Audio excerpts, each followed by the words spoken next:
तो cricket team गई है पाकिस्तान के, उसके जो कैप्टन है बाबर आजम, उन्होंने पिक्चर अपनी लगाई है गणेश जी की मूर्ति के साथ, वो बैठे हैं उधर। जो सोशल मीडिया पे उस बेचारे को गालियां पड़ी है बेशुमार कि क्यों बैठे हो वहाँ पे। लेकिन आरजू मुझे ये बताएं, आप गणेश जी की कह रहे हैं तस्वीर के साथ उनका पीछे पर मस्जिदों में बम मार रहे हैं, वो बात तो नहीं ना, उसका बताएं क्या जस्टिफिकेशन उसकी। अब वहीं पर आपका बाबर आजम है कि उसके लिए चालान कट जाता है जब वो घर से बाहर निकलता है। तो धोनी अच्छा कैप्टन है, अच्छा खिलाड़ी कह रही है, ये भारतीय इराक एजेंट, और यार वो तो स्पोर्ट्समैन है।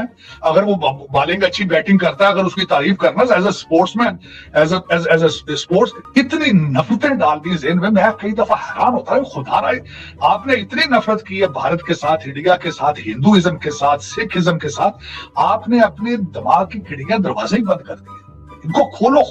शाबाश बेटा। पाकिस्तान में स्टेटमेंट्स पे स्टेटमेंट चल रही हैं, कभी पीसीबी के चेयरमैन स्टेटमेंट देते हैं, कभी कोई कहीं से स्टेटमेंट आती है। रमीज राजा जो कि पीसीबी के चेयरमैन रह चुके हैं, उन्होंने 5-6 माह पहले स्टेटमेंट दी कि भाई पाकिस्तान टीम को तो इंडिया जाना ही नहीं चाहिए, और अगर नहीं जाएंगे तो शायद इंडिया वाले वर्ल्ड कप ही नहीं करवा पाएंगे। बट आज वही रमीज राजा खुद इंडिया में जा रहे हैं, वर्ल्ड कप के लिए जो कमेंट्री है वो करने जा रहे हैं। क्या कहना चाहेंगे आप? देखिए, कुछ लोगों की हरकत होती है और कुछ लोगों की फितरत होती है कि वो हमेशा मुंह से जहर ही उगलते हैं। और रही बात कि अब क्योंकि वो उनकी रगों में पाकिस्तान का खून दौड़ रहा है, तो उन्होंने अपने पेशे को साइड में रख करके पाकिस्तानी खून को ज्यादा तेज दौड़ाया है। अब बात आती है कि जब हमारे भारत की धरती पर, हमारी भूमि पर, हैदराबाद एयरपोर्ट पर जब आपके पाकिस्तानी क्रिकेट प्लेयर जब उतरे, तो उनका बहुत ही भव्य और भगवा स्वागत हुआ, बहुत ही जबरदस्त स्वागत हुआ, जिससे कोई भी व्यक्ति आपके पाकिस्तान का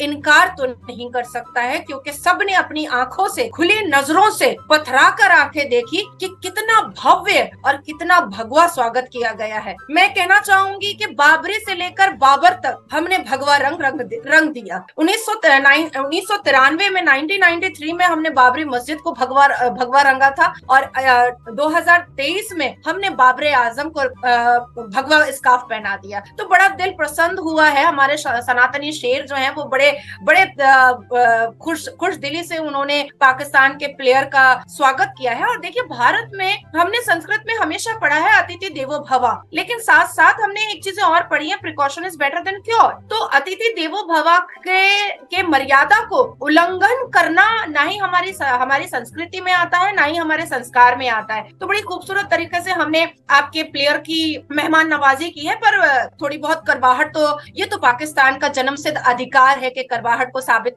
करना, उनको दिखाना, जैसे बीफ नहीं मिल रहा है। तो भाई देखिए, हमारे all India Muslim personal law board के, मैं थोड़ा सा इसको डिटेल में बता देती हूँ कि हमारे all India Muslim personal law board के जितने भी इस्लाम धर्म के ठेकेदार हैं, उनका कहना है, बज़ाब्ते उन्होंने नेशनल मीडिया के सामने कहा है कि इस्लाम जो है वो भारत से स्टार्ट हुआ है। तो भारत के संस्कार ये बताते हैं कि हम गौ को गौ माता मानते हैं। तो बीफ तो मिलने से रहा, और अगर तो ये सारी टिप्पणियां भी नहीं करनी चाहिए, जिसकी वजह से आप पाकिस्तान की सरकार को माफी का एक ट्वीट भी करना पड़ा और माफी मांगनी पड़ी। तो अब रमीज राजा की आप बात करें या आप किसी की भी बात करें, मैं इसको वैल्यू और किसी भी तरीके का इंपॉर्टेंस नहीं देना चाहूंगी। मुझे लगता है कि प्लेयर का काम है ग्राउंड पर अपनी वैल्यू खुद बनाना, तो वो जितना एफर्ट अपने काम पर देंगे वो ज्यादा बेहतर होगा। आप लोगों की इस तरीके की टिप्पणियों से उनका माइंड डाइवर्ट होगा, बेसिकली उनका माइंड डाइवर्ट होगा। तो मुझे लगता है कि आपको अगर पाकिस्तान के लोगों को, फैन फॉलोअर्स को अगर वीजा नहीं मिल रहा है यहाँ पर आकर के उनको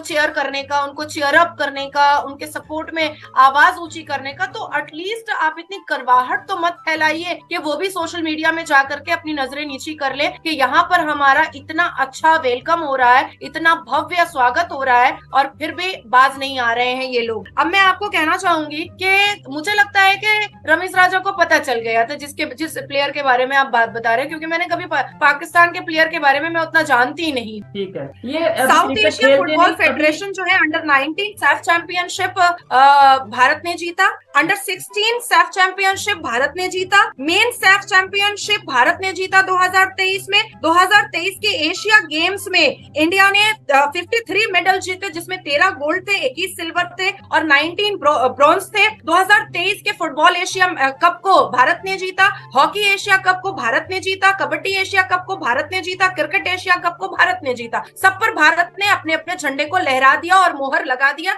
और भारत के प्रधानमंत्री और ग्राउंड पर जाकर के हमारे क्रिकेट के प्लेयर्स से मिलते हैं, धोनी जी से बातें करते हैं, विराट कोहली से बैठ करके चिटचैट करते हैं वीडियो कॉन्फ्रेंस के द्वारा। अब वहीं पर आपका बाबर आजम है कि उसके लिए चालान कट जाता है जब वो घर से बाहर निकलता है। तो अब देखिए, बात ऐसी है कि मेरे लिए बहुत बड़ी बात है जो मैं आपके द्वारा पाकिस्तान को बताना चाहूंगी कि हमारे भारत में वाकई में क्रिकेट प्लेयर हो या स्पोर्ट्स से रिलेटेड जितने भी प्लेयर्स हो, उनका ख्याल बहुत अच्छे से रखा जाता है। हम ऐसे शब्द भी नहीं निकालते हैं जिससे उनका माइंड डाइवर्ट हो, क्योंकि ये हमारे लिए भी गौरव की बात होगी जब वो जीत करके आएंगे। पीएम मोदी ने कुछ ही महीने पहले एक इतने बड़े फाउंडेशन, क्रिकेट स्टेडियम फाउंडेशन की नींव रखी, उसका पत्थर रखा, वहां पर उन्होंने उद्घाटन किया है, जो 30 एकड़ में ये स्टेडियम बन रहा है और जिसकी थीम है शिव भगवान जी। तो 30 एकड़ की ये क्रिकेट स्टेडियम जो है ये बहुत खूबसूरत बन रही है, सारी की सारी थीम शिव भगवान जी की है। तो अगर दोबारा आपके पाकिस्तानी प्लेयर आएंगे तो इस थीम पर और इस स्टेडियम पर भी उनको